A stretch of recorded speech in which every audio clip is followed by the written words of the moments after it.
Vamos direto ao ponto. Jogadores de Street Fighter não sabem se divertir. Oi, eu sou o Vini e você tá no Punho do Dragão Round 2 e a gente precisa conversar sobre o estado atual dos jogadores de Street Fighter 6. O que me motivou a trazer essa conversa pra vocês é o fato de que desde quando a C-Viper foi anunciada, e mais recentemente com o trailer dela, a gente teve essa ideia clara de que ela exigiria mais de nós, aqueles jogadores que querem aprendê-la. Quer jogar de C-Viper? Tudo bem, mas você vai precisar se dedicar mais do que você se dedica com outros personagens. E junto a isso, eu sabia que algo ia acontecer. Assim que ela fosse lançada, as pessoas iriam reclamar. Por quê? Normalmente a gente reclama que os personagens de Street Fighter 6 são relativamente fáceis de aprender. Na verdade, desde Street Fighter 5 pra frente, a execução foi facilitada comparado àquilo que acontecia em Street Fighter 4, em que a execução era extremamente difícil, até para você fazer coisas simples. Em Street Fighter 5, a Capcom mudou o caminho, e em Street Fighter 6, esse caminho foi mantido, apesar de que, em geral, Street Fighter 6 ainda exige mais no aspecto de execução, se comparado a Street Fighter 5, mas eles são muito parecidos, não é nada comparado ao que era em Street Fighter 4. E é claro que eu sabia que, apesar de as pessoas pedirem por um personagem mais difícil de utilizar, se esse personagem viesse, as pessoas iriam reclamar do mesmo jeito. E é exatamente isso que a gente tá vendo por aí nas redes sociais, especialmente no Twitter. É o Twitter que é o lugar onde as reclamações realmente elas ganham vida. Por exemplo, esse usuário aqui disse assim: os jogadores de Viper vão aprender toda essa execução para jogadores de Ryu apertarem soco forte seguido de 65%. Vocês podem ver que esse é um tweet que teve milhares de curtidas. Ele não é o único. Tem aqui outro usuário dizendo assim: a Viper é realmente divertida se você gosta de ser recompensado por praticar a execução, mas eu não me preocuparia em aprendê-la quando gorilas como Ryu, Mai e Bison existem, mas ela é uma adição bem-vinda. Aqui a gente tem um tweet do Broski em que ele diz assim: eu não tenho ideia se a Viper é boa ou não, mas com certeza não vai valer a pena aprender, né? Não vai valer a pena o esforço para jogar com ela, enquanto Mai, Ryu e Bison, etc. existem nas formas que eles estão. Ela é, na verdade, um investimento especulativo tendo em vista um patch de balanceamento futuro. E aqui a gente tem o Aidon dizendo assim: eu acho que a Viper pode ser muito forte, mas ao mesmo tempo, eu acho que a frustração virá quando outros personagens causarão o mesmo tanto de dano com muito menos esforço. Se a gente olhar para esses tweets, a gente vai pensar assim: parece uma lógica válida, parece interessante, eu acho que tá certo. Só que na verdade, se a gente for aplicar essa lógica para C-Viper e a gente for aplicar essa lógica para qualquer jogo de luta, a gente vai perceber que isso é uma grande besteira. E talvez isso faça sentido do ponto de vista competitivo, mas não faz nenhum sentido para todo o resto. E se isso não é a realidade da maioria dos jogadores, por que a gente acha tão inadmissível que isso exista no jogo? E para ilustrar o meu ponto, eu gostaria de voltar no tempo com vocês. Em Street Fighter V, os melhores personagens do jogo eram os mais difíceis de utilizar? Em Street Fighter 4, os personagens mais fortes do jogo eram os mais difíceis de utilizar? E em Street Fighter 3? E em Street Fighter Alpha 2 ou Alpha 3? E em Street Fighter 2? E em Marvel vs Capcom? Na verdade, a resposta em todos esses casos, sem exceção, é que não. Os personagens mais fortes não eram os personagens mais difíceis. Pelo menos não necessariamente. Alguns desses top tiers às vezes são difíceis de utilizar, como por exemplo no caso do Yun em Street Fighter 3 Third Strike.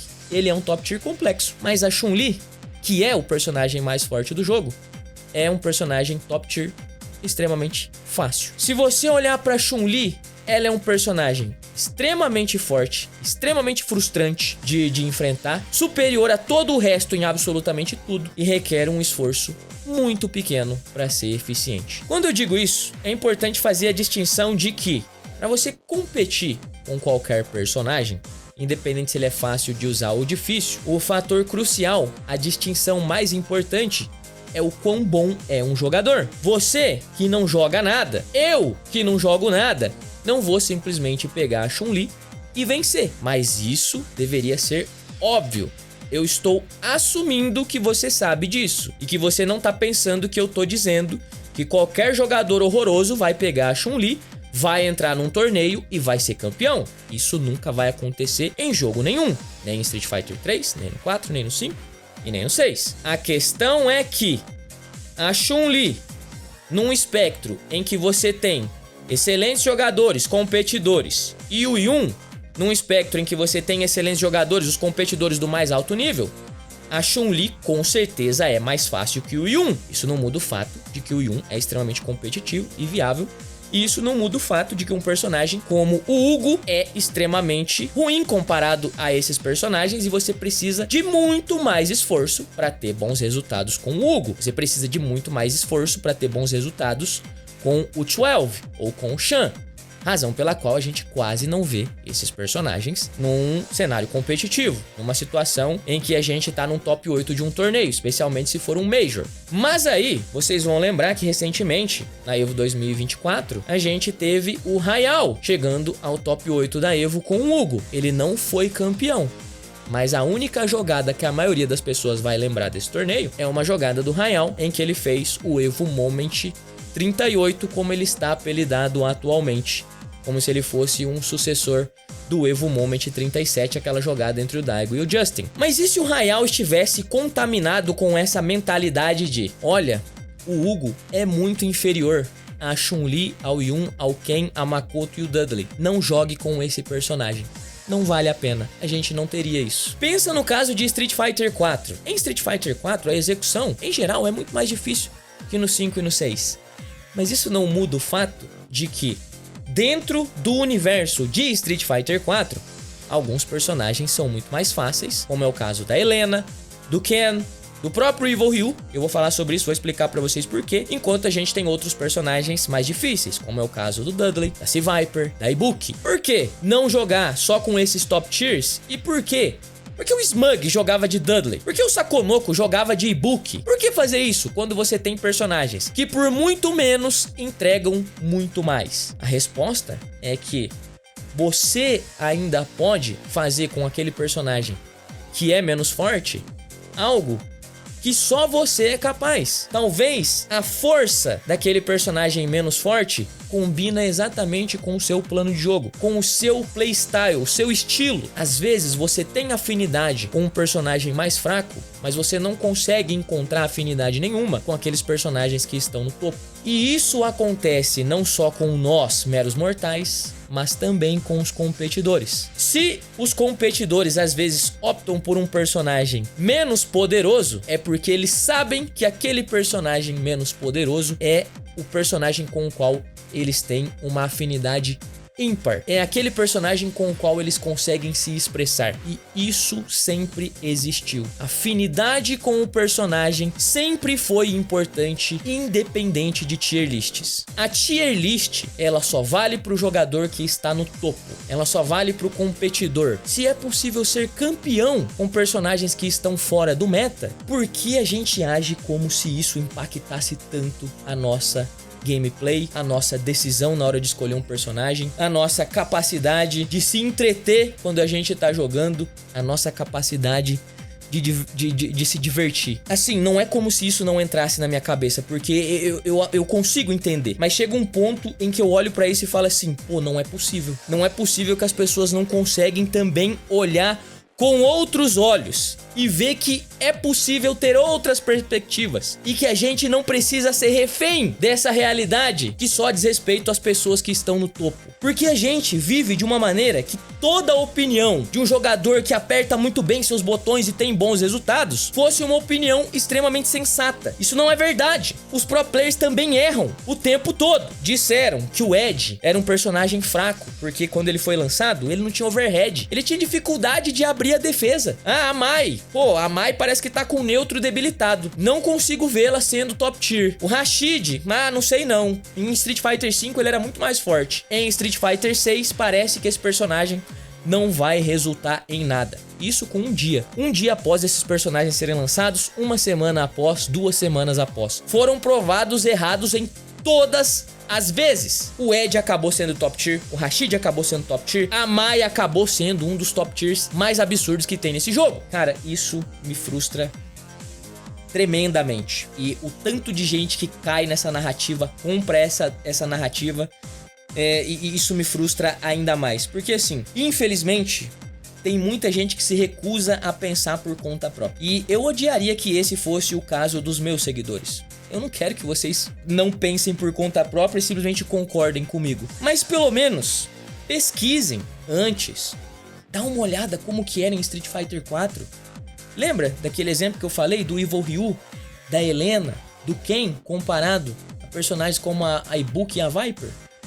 O Evil Ryu, ele tinha sim alguns combos de um frame de um Link. Mas eu, que era um jogador horroroso, conseguia fazer. Não é como se fosse impossível. E não é como se isso fosse o que fosse mais forte do Evil Ryu. Vocês acham que Drive Rush, chute médio abaixado, e Drive Rush é extremamente forte no Street Fighter 6? Beleza, é mesmo. Isso é muito forte. Mas o Evil Ryu é o único personagem, talvez não o único, mas que eu me lembro de memória, ele é o único personagem de Street Fighter 4 que tem algo muito próximo disso, um equivalente. Pelo custo de 2 barras, você tem um chute médio abaixado, Hadouken, FADC. Competitivamente, isso era muito mais importante do que você fazer combos absurdos de Link de um frame. Você pode assistir partida do Sakonoko, você pode assistir partida do Daigo Umehara ou qualquer outro jogador de Evil Ryu, eles vão dropar o combo em algum momento. Sabe qual combo eles raramente vão dropar? Chute médio abaixado, Hadouken, FADC, soco forte, faz um Axe Kick, faz um soco médio com um Plink, dá um Tatsu fraco, Shoryuken! E isso tira 35% da vida do oponente. Não era todo personagem que podia fazer isso. E as coisas que tornavam o Evil Ryu muito fortes não tinha nada a ver com a execução pesada dele. Apesar de que se você quisesse otimizar ele, você precisava dessa execução. Você pular e fazer um dive kick pra confundir o tempo antiaéreo do teu oponente, fazer um mix-up ambíguo no knockdown, não precisa de execução. É um negócio que eu conseguia fazer. Vocês entendem o que eu quero dizer? Mas pra você otimizar, você precisava. Enquanto isso, Viper precisava de jump cancel, Ibuki muito mais difícil de fazer as rotas. Você tinha que plinkar o jab. Mas ainda assim, o Sakonoko usava esses personagens mais difíceis. O Evil Ryu também. E fazia combos que nenhum outro jogador de Evil Ryu fazia. Mas era o jogador, não era o personagem. O jogador era o fator decisivo naquela equação. Como continua sendo hoje. O jogador, a afinidade dele com o main, não é só olhar pra tier list. Por que no final de Street Fighter 4 um monte de gente tava jogando de Helena? Porque Helena era um personagem extremamente burro, extremamente forte, quebrado, desbalanceado. Mas era todo mundo que tava jogando de Helena? Não. Tinha gente jogando de Rose, tinha gente jogando de Evil Ryu, ainda tinha gente jogando de Akuma, tinha o Xian jogando de Gen, ele tinha uma Poison, tinha uma diversidade. Mas lógico, nem todos esses personagens que o pessoal usava eram os top tiers absolutos. A conta nunca foi feita baseada em esse personagem é o mais fácil, então não tem por que eu jogar com um personagem mais difícil. Nem pra nós, 99% da base de jogadores, nem pra Absoluta Elite. Porque, mais uma vez, eu preciso relembrar que existem coisas como afinidade, existem coisas como sinergia com o seu main. Existe uma coisa como você ter coisas em que você é bom e aquele personagem acentuar isso. E você ter coisas que você é bom e outro personagem não acentuar isso. Jogadores que são bons de leituras costumam ter uma melhor sinergia com o Zangief, que é um personagem que é maximizado com um jogador que tem excelentes leituras. Mas às vezes tem um jogador que ele tem fraquezas evidentes no jogo dele e determinado top tier escancara ainda mais essas fraquezas. Não vai dar certo, a não ser que você resolva essas fraquezas. O argumento volta pra você. Sim, um top tier pode acentuar as suas forças. E é muito bom quando um cara tem forças e gosta daquele personagem que é top tier. E detalhe, não há nada de errado com isso. Tem muita gente que às vezes quer culpar o jogador que joga de top tier. Pô, você joga de Mai, você joga de Ryu, você joga de Bison, você não tem mérito. Não é assim. Quem tem essa mentalidade não sai do lugar. Vocês normalmente vão ouvir esse tipo de argumento de jogadores que vocês me perdoem a franqueza, mas que são horrorosos, que se recusam a assumir a responsabilidade. E é uma pena, porque esses jogadores poderiam melhorar se eles assumissem que tem algo de errado com eles. E tá tudo bem fazer isso. Quando eu tô dizendo algo de errado, é no jogo. O meu jogo tem algo de errado que eu posso ser corrigido. Quando eu assisto meus replays, quando eu olho para minhas partidas, claramente eu consigo reconhecer oportunidades. Olha, aqui eu falhei. nossa, eu não consigo fazer esse tipo de coisa. Nessa situação, eu não sei como lidar como eu poderia. E aí eu olho, por exemplo, pro Blas ou pro Andy Walker, que jogam com o mesmo personagem que eu. E aí eu vejo e falo, caramba, eu nem sabia que isso era possível. Caramba, que reação absurda. Caramba, ele tava pronto. O problema não era o personagem, era o player. E isso vale também agora pra C-Viper. Com todo esse contexto, com tudo isso que eu falei pra vocês, o que eu quero que vocês entendam é que sim, vale a pena jogar de C-Viper. Talvez a C-Viper é o personagem com o qual você vai redescobrir esse jogo e vai se divertir como você não se divertiu com nenhum outro. E talvez não é a C-Viper. Talvez é o Ryu, ou a Mai, ou o Bison, ou outro top tier, o Akuma. Ou talvez é um mid tier. Talvez é o Jamie, aquele personagem que te juram que não presta, que nossa, eu tenho que beber e bababá. Você não é competidor. Você não é a elite da competição. Essa conta não se aplica pra você. Você não precisa se preocupar com essas baboseiras. Se você é como eu, como a maioria das pessoas, o que você quer é se divertir. E não me entenda mal, pra gente se divertir, a frustração também faz parte disso. Eu não quero que vocês ouçam tudo isso, e eu sei que, pô, tem muita gente que não vai nem chegar nessa parte e vai me acusar de... Ah, então o Vini tá falando que a gente tem que aceitar o jogo com a bagunça que é, com os personagens balanceados que tem. E é isso, né? A Capcom não faz mais nada, não faça o serviço dela, eu só aceito que a Mai, o Ryu e o Bison são personagens idiotas. E é isso, não é isso. Eu entendo perfeitamente o ponto da frustração. E se frustrar, anda de mão dada com se divertir. Porque eu entendo que a Mai precisa ser nerfada. Eu entendo que o Bison precisa ser nerfado. Eu entendo que o Ryu precisa ser nerfado, o Akuma. Porque esses personagens são absurdos. E tudo isso é verdade.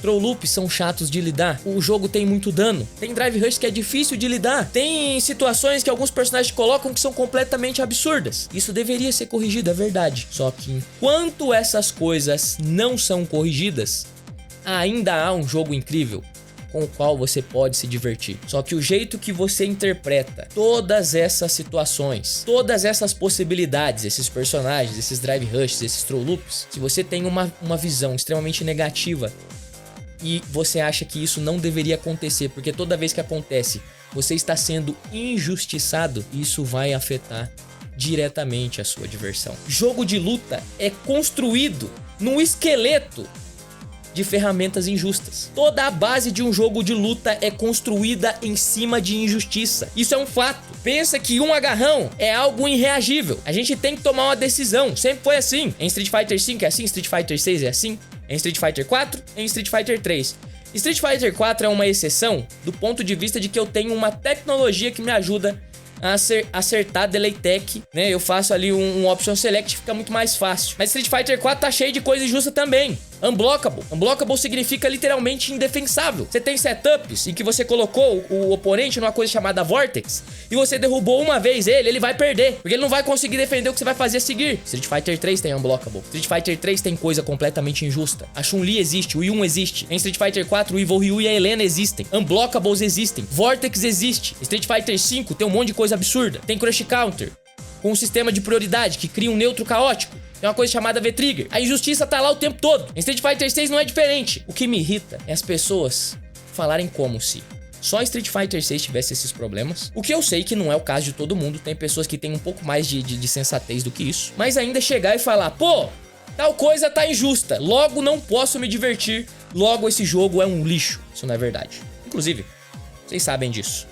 Em Street Fighter V era a mesma ladainha. Não pensem que, né, é só em Street Fighter 6 que isso acontece. Quem me acompanha desde sempre, desde que eu comecei... O meu canal começou em Street Fighter V. O tanto que eu defendia esse jogo das pessoas que falavam, ah, esse jogo é muito fácil comparado a Street Fighter 4, ai, saudades do 4, a famosa viúva. Ai, V-Trigger, babá. E agora, muitas dessas pessoas elas colocam o Street Fighter V num pedestal, como se fosse o jogo perfeito. E agora todos os defeitos estão com o Street Fighter 6. Se você está pego nesse tipo de mentalidade, inevitavelmente você vai se divertir menos. Você não vai conseguir se divertir, porque você tá olhando pro jogo como algo que ele deveria ser e não como algo que ele é. E é aí que está a grande diferença. Jogos de luta sempre são quebrados, sem exceção, uns mais que os outros.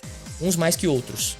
Street Fighter 6 é, na verdade, bem balanceado comparado ao histórico da franquia, mas para algumas pessoas isso não basta. Mas não é porque o jogo não é bem balanceado. apesar de ter as suas aberrações. É porque as pessoas estão olhando com a mentalidade de como o jogo deveria ser e se recusam a aceitar o jogo como ele realmente é. Eu olho pra Street Fighter 6 e eu sou capaz de reconhecer os defeitos.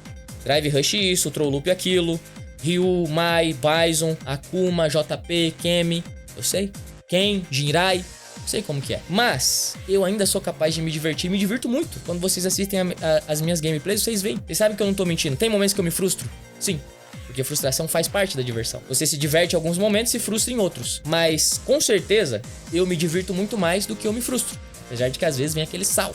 Vem aquela frustração. Mas se você se frustra muito mais do que você se diverte, então realmente ou você tem que reavaliar o jeito que você tá enxergando essas coisas. Isso não é só pra Street Fighter 6, é com qualquer coisa na sua vida, é com qualquer jogo que você joga. Se você está se frustrando mais, ou você muda o jeito que você enxerga, ou você para de jogar. Eu sei que é cruel eu dizer isso, porque, pô, pagou 250 pila, pagou 100 e poucos reais na DLC, mas é isso. Não vai mudar. O fato de você ter gastado seu dinheiro não vai mudar. A Capcom tem que melhorar o jogo? Tem, é verdade. O jogo precisa melhorar ainda mais o balanceamento? Ryu, Mai, Bison, Akuma, JP precisam nerfados? Eu concordo. Mas até que isso não aconteça, o jogo é isso aqui que você tem. Se você quiser que o jogo continue sendo algo que não é, até acontecer isso que você quer, você vai continuar se frustrando? E reclamando toda vez? E ficando puto, indo fazer um textão no Twitter? Tudo bem, você pode fazer isso. Eu não tô aqui pra condenar as suas atitudes, mas eu tô aqui pra te dizer que se você quer se divertir com o jogo e você quer fazer o seu dinheiro valer a pena, isso não é o caminho. Esse jogo, na minha opinião, é incrível. Tem muitas coisas boas sobre ele. E se a gente ficar nessa de que o jogo só tem pontos negativos, que tudo no jogo é ruim, que nada tá bom e que nada vai dar certo, então o que mais eu posso dizer a não ser não jogue? Porque eu não posso prometer pra vocês que semana que vem a Capcom vai fazer o patch de balanceamento que você tanto quer. E se a gente pensar em retrospecto, tem muita coisa em Street Fighter 4, em Street Fighter 5 que nunca foi corrigido. E aquelas pessoas que só que colocaram na cabeça que só iam se divertir quando esse patch viesse. Só vou me divertir em Street Fighter 4 se isso aqui for tirado. Nunca foi tirado. Só vou me divertir em Street Fighter 5 se o look nunca foi. O look permaneceu quebrado e quando a gente for ver esse jogo 20 anos daqui pra frente, o look vai estar tão quebrado quanto ele foi quando ele foi lançado. E no caso de Street Fighter 3, que o jogo hoje é a mesma versão quebrada que ele era 25 anos atrás. E a gente vê jogadores fiéis ao jogo, uma comunidade que se mantém consistente jogando Street Fighter 3 e não abandona. Apesar de a Chun-Li ser extremamente quebrada, o Yun ser extremamente quebrado, o Ken, o Dudley, a Makoto e todo o resto ficar um pouco atrás. É porque eles encontram divertimento, apesar das frustrações, e sabem que é possível se divertir com um jogo, apesar de ele ser quebrado. Muitas vezes o fato de o jogo ser quebrado é o charme do jogo. E isso é verdade pra qualquer jogo de luta. A gente tem, como jogador jogo de luta, saber aceitar isso. Jogos de luta costumam ser quebrados. Qual jogo de luta que não é quebrado? Eu desconheço. Aliás, tem o Street Fighter 1. Quem quer jogar essa bomba? Você tem dois personagens que jogam exatamente iguais, com comandos que são extremamente lixo, e um jogo que ninguém nunca vai jogar, mas é equilibrado. Se equilíbrio fosse tão importante, por que vocês não estão jogando Street Fighter 1? Ah, Vini, mas aí você está sendo radical. Não, eu só tô dando um exemplo radical pra ilustrar o meu ponto. Street Fighter 2 é quebrado, Street Fighter 3 é quebrado, Street Fighter 4 é quebrado, Street Fighter 5 é quebrado, Street Fighter 6 é quebrado. É impossível você ter um jogo de luta que não tenha coisas quebradas sobre ele. Marvel vs Capcom era quebrado, 2XKO acabou de ser lançado, tem poucos personagens, é quebrado. City of the Wolves é quebrado. Quantos torneios a gente tá assistindo? Mirror Match, Mirror, é quebrado. Ah, mas tal jogo é melhor. Essas discussões não mudam o fato de que a gente está infectado pela mentalidade de manada que o Twitter, como nenhuma rede social, é capaz de proporcionar pra gente. E em que outro lugar a gente vai, a não ser o Twitter, pra ver pessoas que concordam com a nossa negatividade? Street Fighter 6 é uma bosta. Agora é só esperar as curtidas. Essa pessoa concorda comigo. Está dizendo que Street Fighter 6 é um lixo. Vou curtir e compartilhar. E daí, quando vem alguém e fala assim, bom, peraí, tem outro lado. Como eu tô fazendo aqui agora. Eu sei que vai chegar um monte de gente depois nos comentários. Pô, o Vini, né? Pô, quando será que a Capcom pagou pra ele falar isso aí? Né? Eu sei que vai acontecer porque acontece todas as vezes que eu tento ser positivo sobre esse jogo. Seja no Twitter, seja no YouTube, seja numa live. E eu não tô tentando escapar disso. É inevitável. Mas eu tô aqui falando pra vocês que é possível se libertar disso. Se vocês querem se divertir com Street Fighter, com Fatal Fury City of the Wolves, com 2XKO, vocês precisam aceitar que o jogo é quebrado. que tem coisas injustas nele e que é possível se divertir apesar disso. Sim, a gente tem que pressionar a Capcom, tem que pressionar a SNK, a Riot, por favor, arrumem seu jogo. Mas a gente ainda pode se divertir apesar disso. Se a gente não consegue se divertir do jeito que o jogo é, a melhor coisa que a gente pode fazer é parar de jogar. Não importa se o jogo é de graça, não importa se o jogo custou R$250. É simplesmente um fato, tendo em conta a nossa própria sanidade, a nossa própria saúde mental. Se algo te faz mal, não é porque você pagou dinheiro que você tem que continuar consumindo. Sim, se você quer continuar consumindo, pressionando a empresa, beleza. Mas você precisa também ter esse lado de entender que o jogo continua o mesmo e o único que está sendo afetado é você. Mais uma vez, eu não tô falando isso pra gente aceitar o jogo com os defeitos que ele tem, e não é pra gente não continuar pressionando as companhias a fazerem o seu trabalho, a corrigirem as coisas que são injustas e a melhorarem a qualidade do jogo, não é isso. Mas vocês precisam entender que o jogo, do jeito que ele existe agora, ele não se importa com os nossos sentimentos. Ele não se importa com o nosso senso de injustiça. Ele não se importa com nada disso. Ele é desse jeito, a realidade é cruel. Você quer se divertir com ele? Então você vai tentar fazer o melhor que você pode nessa realidade injusta que é qualquer jogo de luta. Isso vale pra Street Fighter 6 e vale pra outros jogos. Eu tô falando isso nesse desabafo e eu já disse isso pras pessoas que fazem aula de Street Fighter comigo. Você quer melhorar no jogo? Se livra dessa mentalidade de toda vez que você perde uma partida ou alguma coisa dá errado, a culpa é do boneco, a culpa é do amigo que joga igual um nóia, a culpa é lá. Agora, a C-Viper ser um personagem complexo é a nova versão disso. Pra que eu vou jogar de C-Viper sendo que eu posso pegar um personagem muito mais burro e lucrar? Tudo bem, você pode fazer isso. Pega o personagem mais burro, mas pode ser que no seu caso você não vai se divertir mais fazendo isso. Eu sei que eu não me divertiria. Eu gosto muito da Mai, mas eu não consigo jogar tanto de Mai quanto eu gostaria porque o plano de jogo dela é extremamente repetitivo. Eu não me divirto. Apesar de o personagem em si, ele ser extremamente cativante. A Mai é um ícone dos jogos de luta. Pô, vou jogar de Mai. Daí você vai, Kachousen, não me pega tanto. O Ryu é o personagem que eu jogo desde o começo. Tava ruim, eu jogava com ele. Tá top tier, continuo jogando. Se ele for nerfado, vou jogar do mesmo jeito. Porque não é a força dele. Ele é um dos meus personagens preferidos de tudo. De todo tipo de mídia que eu consumo. O Ryu, eu admiro o Ryu, o que o personagem representa. O jeito que ele joga. Eu sinto uma conexão com aquilo. Não importa se é forte ou não é. O Bison, não sinto essa conexão. Não jogo. Tem personagens que eu jogo que não são tão fortes. Eu vou jogar do mesmo jeito. Eu não me importo com isso. Ah, mas o jogo é injusto? Sim, o jogo é injusto. Todos eles são. Se a gente for pensar que não vale a pena jogar de C-Viper porque ela é mais difícil, então a gente não vai se divertir mais com jogo nenhum que existe. Nem um jogo de luta, nem um jogo de outro gênero. Sempre tem o personagem mais fácil, que é mais recompensador. E isso não é um motivo pra gente não jogar com o personagem complexo. A gente tem que ter um pouco mais de, sei lá, sensatez do que isso, porque o Twitter tá acabando com o nosso cérebro e tá acabando com a nossa capacidade de se divertir com qualquer coisa. A gente só pensa pô, o que todo mundo tá pensando pra eu pensar igual? Todo mundo tá reclamando, vou reclamar também. Não, para com isso. Faz as coisas por você. Se você se diverte com o jogo, dane-se a opinião dos outros.